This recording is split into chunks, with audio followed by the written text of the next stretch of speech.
안녕하세요. 예수비전 선교회 안희한 목사입니다. 최근에 난리가 났었죠. 문재인 정부가 교회를 탄압한다고, 이거 중단하라고 세계 곳곳의 시민단체, 종교단체에서 항의 서한을 보낸 겁니다. 사실 문재인 정부의 남탓은 어제 오늘 얘기가 아닙니다. 늘 이렇게 대상을 찾는 거예요. 이거 뭐 때문이야, 뭐 때문이야, 뭐 때문이야. 예전에는 전 정권 때문이라는 얘기 그렇게 많이 하다가 3년 차가 지나가고 나니까 이제 그 얘기에 꺼내기는 어렵고 대신에 희생양들을 찾는 거예요. 최근에 조국 흑서라는 책이 나왔어요. 사실 진보 진영에 있던 인물들 중에 조국 사태를 겪으면서 문재인 대통령에서 등을 돌리는 일들이 발생했거든요. 그 중심에 있는 분들이 낸 책이 조국 흑서입니다. 이 책과 관련해서 서민 단국대 교수가 인터뷰하는 내용을 읽었거든요. 거기에 재미있는 얘기가 있더라고요. 남탓 연구소가 있는 것 같다고. 그 기사 보고 웃었어요. 남탓 연구소. 그렇죠. 맨날 남 탓이니까. 경제가 많이 어려워졌죠. 부동산 대책이 완전히 실패를 했죠. 코로나19 제대로 못 잡았죠. K방역이라고 그렇게 선전을 하더니만 제대로 못 잡았거든요. 그리고 지지율은 폭락을 해요. 지지하던 핵심 세력까지 이탈 증세를 보이는 상황이 되어버렸잖아요. 이러니까 또 공격을 받을 대상이 필요한 거예요. 그게 교회죠. 교회.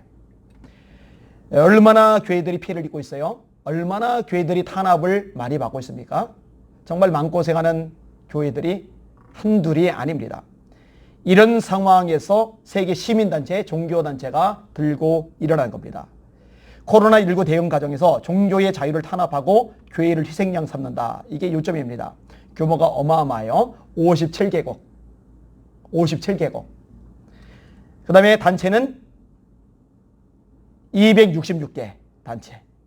A4 용지 4장짜리 항의 서한입니다. 자, 그 중에 요점만 제가 읽어드릴게요.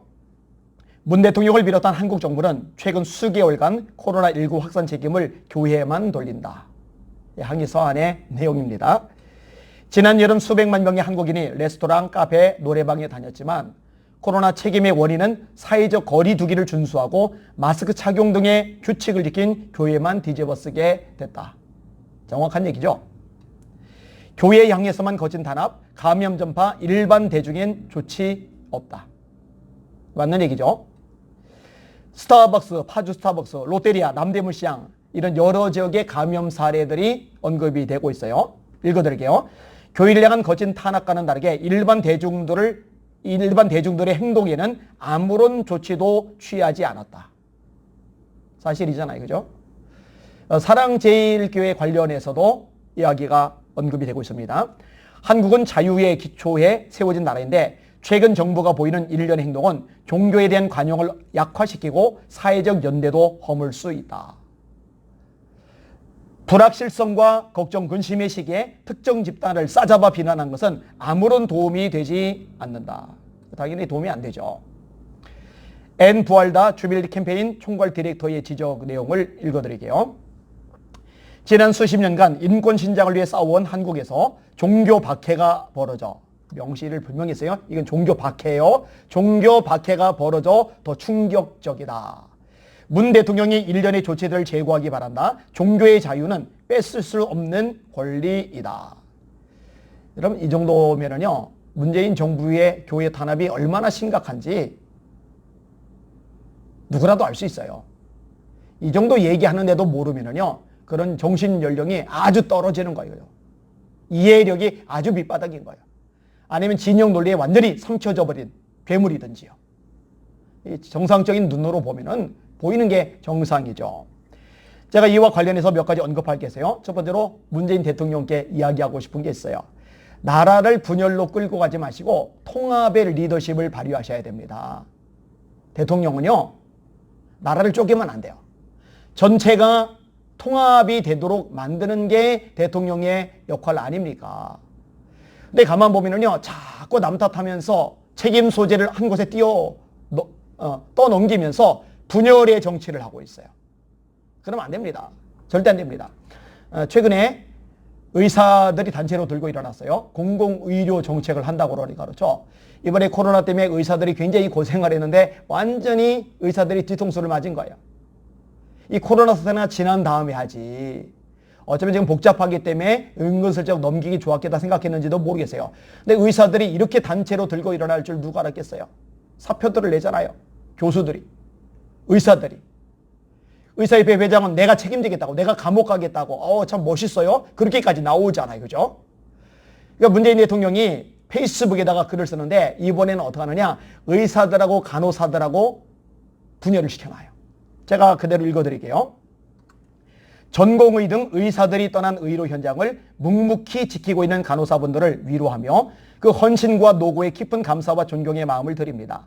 코로나19와 장시간 사투를 벌이며 힘들고 어려울 때에 장기간 파업하는 의사들의 짐까지 떠맡아야 하는 상황이니 얼마나 힘들고 어려우시겠습니까?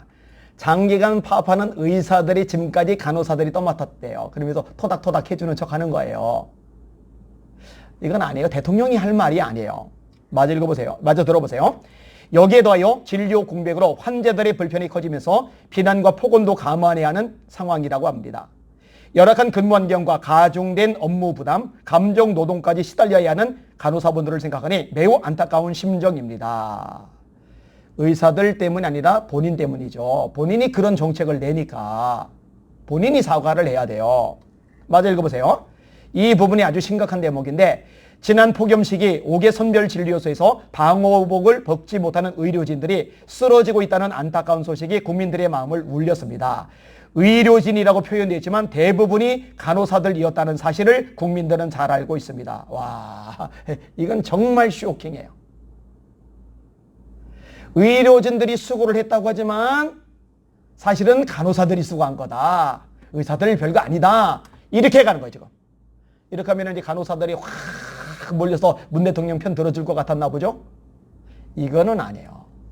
대통령님, 분열 정치하시면 안 돼요. 통합의 정치를 하셔야 됩니다. 그 다음에 책임 떠넘기는 남 탓 정치하면 안 돼요. 책임지는 책임 정치를 하셔야 됩니다. 내 탓입니다. 내 잘못입니다. 이렇게 나가야죠. 자, 두 번째로 국가인권위원회에게 하고 싶은 말이 있어요. 국가인권위원회. 이름이 참 멋지죠? 약자들, 핍박당하는 사람들, 고통당하는 사람들, 사람 대접 못 받는 사람들, 그들의 인권을 보호한다. 얼마나 근사하고 얼마나 멋집니까? 근데 그동안에 이 국가인권위원회가 제일 열심히 내서 했던 일은 뭐냐? 동성애자들 도와주는 거예요. 그들 사실 약자들 아닙니다. 지금은 그 얘기할 시간 아니고 차별금지법 얘기할 시간 아니니까 그냥 넘어갈게요. 아무튼 이 인권위원회가 앞장서서 법무부를 압박을 했어요. 여러분, 인권위원회가요, 국민들이 몰라서 그렇지 권력 집단입니다. 위원장과 위원들이 차관급이죠. 차관급이 10명이나 돼요. 장관 1명, 차관 10명. 그러면은 장관 1명, 차관 1명 있는 그런 부서들이 어떻게 감당을 합니까? 그러니까 법무부도 쩔쩔 매는 거예요. 국방부도 쩔쩔 매는 거예요. 교육부도 쩔쩔 매는 거예요. 이 인권위원회가요, 동성애자들 돕는 일에만 아주 올인을 해요. 전력 투구를 해요. 그럼 진짜 약자들 누가 있어요? 탈북자들. 얼마나 고통 겪습니까? 그죠? 얼마나 밑바닥을 삽니까? 그죠? 얼마나 피해를 많이 입습니까? 그들을 위해서 나서고 조치를 취해야 되는데 그런 적 없죠? 목소리 내는 적도 없죠? 자, 인권위원회답게 교회가 얼마나 핍박을 많이 받습니까? 교인들이 얼마나 압박을 많이 받습니까? 탄압이잖아요. 해외에서도 그렇게 볼 정도잖아요. 그러면은 인권을 책임지는 부서니까 그 부서에 맞게끔 이럴 때 인권 신장을 위해서 좀 나서고 목소리 내야죠. 침묵하면 안 됩니다. 조용히 하면 안 돼요. 가만히 봐요. 광화문 집회 이후에도 광화문 집회 참석한 사람들만 달달달달 볶았잖아요. 2주가 다 지난 다음에도 공무원들 동원해가지고 전화 일일이 돌렸잖아요. 기지국에서 연락처 찾아내가지고 공무원들 얘기 제가 직접 들어봤어요. 왜 지금 와서 이거 또 그런지 모르겠대요. 2주나 다 지났는데. 민주노총에는 그렇게 안 했잖아요. 그죠? 해운대 물놀이 한 사람들 그렇게 안 했잖아요. 에버랜드 축제 참석한 사람들 그렇게 안 했잖아요. 왜 광화문만 그래요? 이건 인권 탄압이에요. 그러니까 인권위원회가 이럴 때 나서줘야죠. 세 번째로 시민단체들이 가만히 있으면 안 되죠. 입을 열어야죠. 발언을 해야죠. 그동안에 시민단체들이 얼마나 목소리를 높였습니까? 얼마나 싸움을 잘 벌였습니까? 얼마나 언론 플레이를 잘했습니까? 그게 시민단체들의 전매 특허잖아요. 사사건건 개입해서 난리 쳤잖아요. 약자를 위한다고 늘 큰 소리를 쳤잖아요. 근데 왜 잠잠하냐고요. 환경 문제 가지고 시민단체들이 막 목소리 높이고 난리치고 우리가 잘 알잖아요. 언론에 계속 나오니까. 그런데 태양광, 멀쩡한 산림 나무들 싹 베버리고 태양광 설치하고 그리고 홍수 때 나무들이 없으니까 무너져 내리고 환경단체들 입국 한마디도 안 해요. 아무도 안 났어요. 도대체 이 환경단체는 뭐예요? 그리고 약자들을 돕는다는 인권 시민단체들도 마찬가지예요. 왜 지금 고통을 겪는데 어려움을 겪는데 탄압을 받는데 약자가 됐는데 왜 아무 소리도 안 하죠? 입도 뻥긋 안 해요.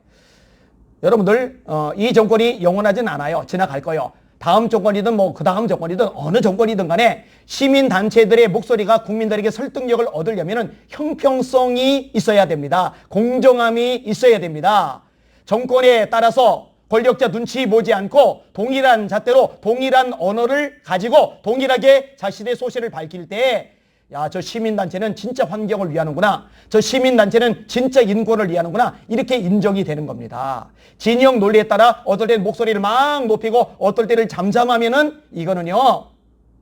사실은 다른 데 관심이 있는 그런 집단으로밖에 여겨질 수가 없는 거예요. 네 번째로 기독교 국회의원들에게 이야기하고 싶은 게 있습니다. 국회의원들의 권한이 막강하잖아요. 그리고 누구보다 말할 수 있는 기회가 많잖아요. 이럴 때 예수 믿는 기독교 국회의원들이 나서야 되지 않아요? 목소리를 좀 내야 되지 않아요? 이거 너무 심하다. 과도하다. 이건 잘못됐다. 왜 귀를 이렇게 박해하느냐?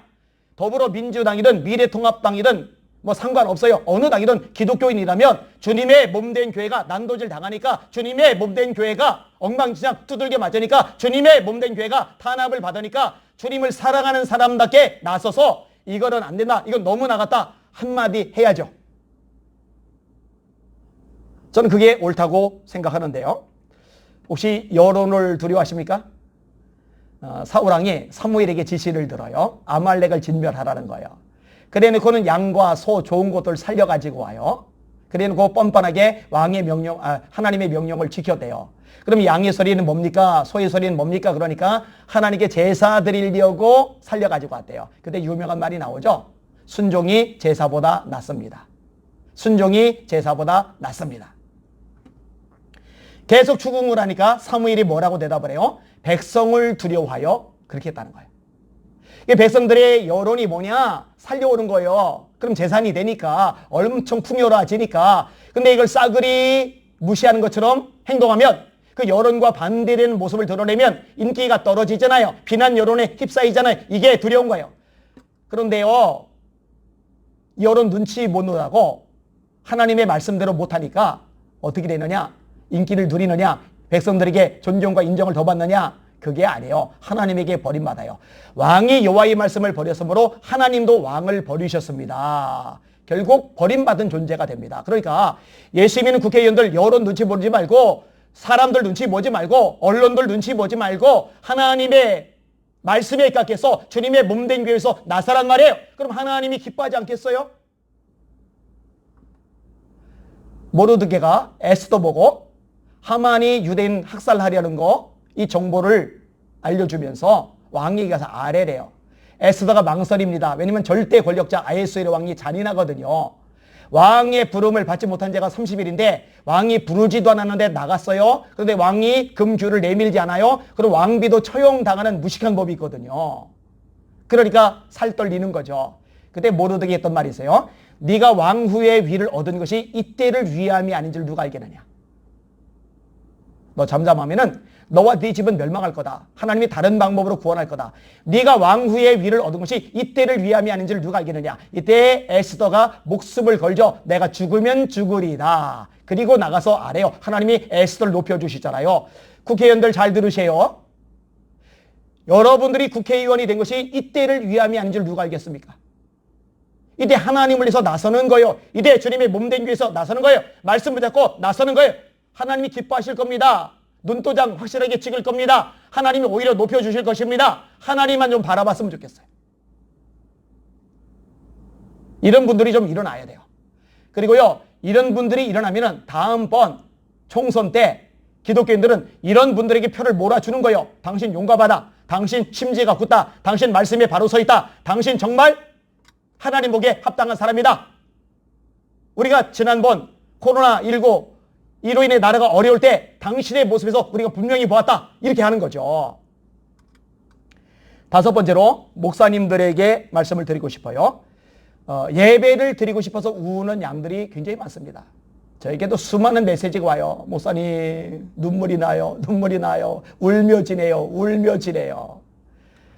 여러분 오죽하면은 천안에서 예배 드린다고 달려오겠어요. 일산에서 달려오겠어요. 갈급한 거예요. 목이 마른 거예요. 그러면 맡겨진 영혼들을 위해서 양떼들의 눈물을 생각해서라도 나서야죠. 목소리를 내야죠. 필요하다면 싸워야죠. 이번에 의사협회에서 막 들고 일어났잖아요. 전체가 일사불란하게 목소리를 내잖아요. 의사협회 회장이 책임지겠다고 큰소리 빵빵 치잖아요. 그러니까 어떻게 돼요? 문재인 대통령이 정치권이 한 걸음 뒤로 물러나가요. 협상의 여지가 있다. 얘기 다시 한번 해보자. 멋지죠? 어떤 의사분이 그랬더라고요. 예배가 그렇게 목숨을 걸 만한 가치가 없는 겁니까? 예배가 그렇게 별 볼 일 없는 겁니까? 우리 의사들도 이렇게 목숨을 걸고 사표까지 내가면서 목소리를 내는데 한마음이 되는데 연합하는데 싸우는데 목사님들은 우리 의사만도 못한 겁니까? 그 얘기 듣는데 막 얼굴이 뜨거워요. 막 마음이 막 참 창피스럽고 막 안타까워요. 정세균 총리가 오후 5시에 담화문을 냈을 때 그 무렵에 한교총이 그냥 곧바로 꼬리 내리지를 말고 영향력을 못 해줄 때 갑자기 꼬리 내리지를 말고 그때를 기회 삼아서 전체가 다 한마음이 돼서 내가 책임지겠다. 내가 감옥 가겠다. 내가 욕 대신 얻어먹겠다. 내가 비난 여론의 희생양이 되겠다 하고 나서서 목숨 걸고 막 다 일어나면 절대로 현 문재인 정부가 지금 교회를 대하듯이 교회를 쉽게 함부로 마구잡이로 대하지 못했을 겁니다. 보니까 만만하죠. 보니까 우습죠. 조금 세게 나가니까 스스로 몸살이고 자세를 낮추죠. 그걸 보면서 알죠. 산전, 수전, 공준전 다 겪은 정치 구단의 인물들이 그런 거 하나 파악 못하겠어요?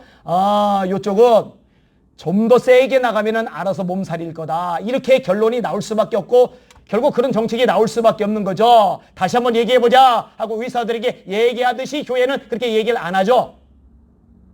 이거 다 우리가 자처한 거예요. 저는 너무 속상해요. 너무너무 속상해요. 아무튼 제가 하고 싶은 얘기를 이제 다 했고 다시 원점으로 돌아올게요. 세계 수많은 나라들, 수많은 시민단체들, 종교단체들이 문재인 대통령을 향해서 항의 서한을 보냈어요. 이거는 굉장히 고무적인 일입니다. 감사해요. 하나님께서 역사하셨다고 생각됩니다. 이 정도쯤 나오면은 이제 언론 플레이로 교회만 두들겨 잡는 거 좀 어려워질 수 있거든요. 이제 국민들도 이런 소식을 제대로만 접하면 함부로 말하는 거 조심할 수 있거든요. 그래서 정말 감사해요. 이 영상 구독도 눌러주시고 좋아요도 눌러주시고 여기저기 퍼날라 주세요. 기독교인들도 들어야 되고 일반인들도 들어야 돼요. 정확한 정보 자료를 알아야 언론 편향되고 왜곡된 잘못된 언론에 휘둘려가지고 엉뚱한 반응 보이지 않을 테니까요. 그러니까 많이 좀 알려주세요. 뭐 사실 이렇게 부탁 안 해도 워낙 많이 지금 알려주고 계시더라고요. 제가 감사하게 제가 귀하게 생각하고 있어요. 근데 좀 더 알릴 필요가 있어요. 그리고 또 한 가지 말씀드리고 싶어요. 요즘 계속적으로 이야기를 하고 있는 것인데 여러분 하나님의 몸된 교회 주님의 백성들을 난도질하고 함부하고 탄압하고 이랬던 사람들 중에 이랬던 정권 중에 멀쩡하게 끝까지 가는 정권 없어요. 하나님이 마침내 손대십니다. 이거 여러분들이 기억하시고 하나님의 보호하심을 잊지 않으시면서 좀 움츠러들지 말고 좀 매풀려 있지 말고 또 상황 보면서 막 우려하지 말고 좀 담대하셨으면 좋겠어요. 예, 꼭 부탁합니다. 그렇게 하시길 바랍니다.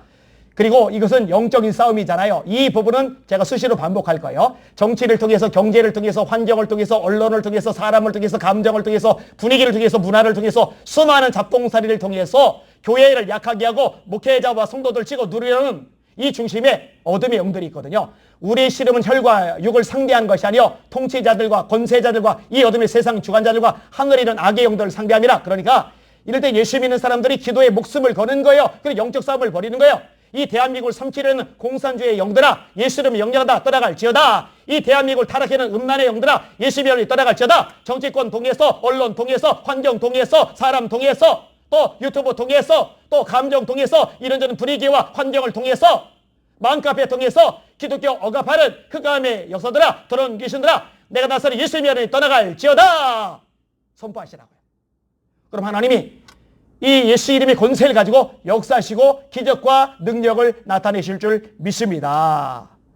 하나님 살아 계십니다. 하나님 역사하십니다. 지금 우리가 처한 현실은 동굴이 아니에요. 터널이에요. 지나가요. 동굴은 막다른 골목에 도달해서 더 이상 방법이 없지만 터널은 어둠 속에 있지만 잠시 지나가면 밝은 태양빛 아래로 나아가거든요. 과정에. 그리고 이 과정을 통해서 하나님께서 한국교회를 단련하시는 거예요. 욥의 고백을 기억하시죠?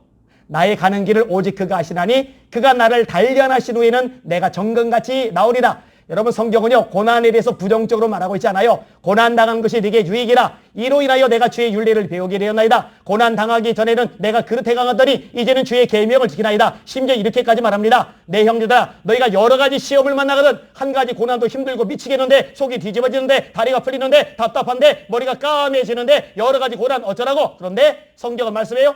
너희가 여러 가지 시험을 당하거든 온전히 기쁘게 여기라. 이는 너희 믿음의 시련이 인내를 만들어내는 줄 너희가 알미라. 인내를 온전히 이루라. 이는 너희로 온전하고 구비하여 조금도 부족함이 없게 하려 함이라. 마지막 하나 더.